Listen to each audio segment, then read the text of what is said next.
On the morning of April the 17th, 1887, a Montana rancher named Granville Stuart rode out across his land and counted his cattle. He had started that winter with 60,000. By the time he finished counting, he wrote in his journal a single sentence that ended the era of the open range. 15 years earlier, the American West had been the greatest get-rich scheme on Earth. The government gave land away for almost nothing. Texas longhorns multiplying on free grass were worth 10 times more in Chicago than where they grazed. Newspapers called it the Beef Bonanza. British lords sent their younger sons. New York bankers wired money west. Theodore Roosevelt himself owned a ranch in the Dakotas, and Granville Stuart, a self-taught man who'd come west chasing gold and stayed for cattle, built one of the largest herds in Montana. His crew was the West in miniature, Mexican vaqueros whose families had worked these grasslands for generations, black cowhands who'd ridden up the Texas trails, Métis riders, Civil War veterans, drifters with names nobody asked about. One of them was a man named Bose Ikard, born into slavery, freed by the war, and considered by his trail boss the finest cowhand in the West. History almost lost his name. We're saying it now. A Cowboys' day started at 4 a.m. and ended when the work did. They ate beans, sourdough, and coffee thick enough to float a horseshoe.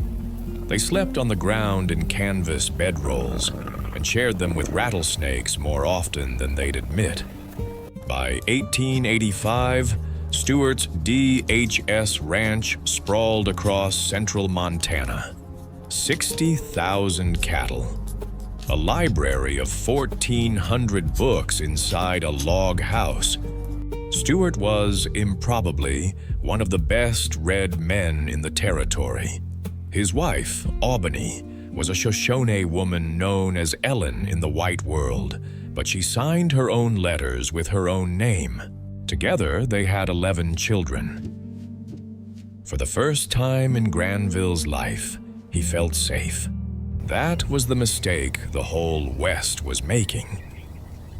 The summer of 1886 was the hottest anyone could remember. Grass burned brown. Streams ran dry. Old Lakota and Crow elders watched the beavers building thicker dams than usual and warned the white ranchers that something was coming. Most didn't listen. In November, the snow began.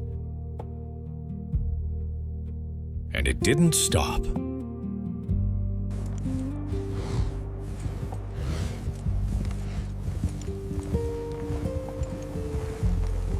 Cattle drifted south with the wind, hit barbed wire fences the ranchers themselves had built, and died there, piled 20 deep.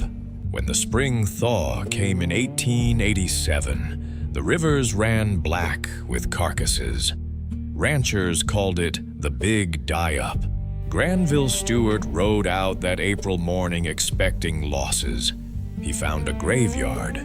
He wrote in his journal, "A business that had been fascinating to me before suddenly became distasteful. I never wanted to own another animal." He didn't quit ranching that day.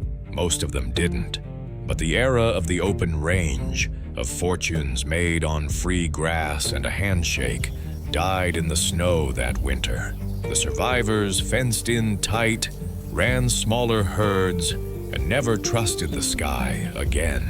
Bose Ikard outlived the era. So did Aubony Stuart. So did the land. The land remembers what the books forgot.